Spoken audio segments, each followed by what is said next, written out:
No existeixen persones amb discapacitat, sinó societats discapacitants, ni tampoc persones amb necessitats especials, sinó persones amb dèficit de ciutadania per raó de la seva diversitat funcional. I ells volen que això canviï. El primer punt de reunió al Palau de Mar, davant de la Conselleria d'Acció Social i Ciutadania, un dels edificis que fa temps que tenen en ment després que la consellera es comprometés a reunir-se amb ells per parlar de la cartera de serveis socials. La continuen trobant insuficient i consideren que fomenta la dependència de les persones amb diversitat funcional. Volen poder decidir sobre la seva vida amb igualtat d'oportunitats que la resta. Que et sents lliure, que fas el teu projecte de vida, que no te'l marquen, sinó que te'l marques tu. És com et sents viure.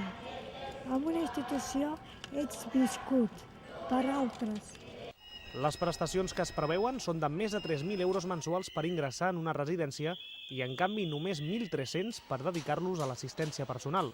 Més tard s'han acostat al Palau de la Generalitat, on han lliurat una carta amb les seves demandes a la secretària del president.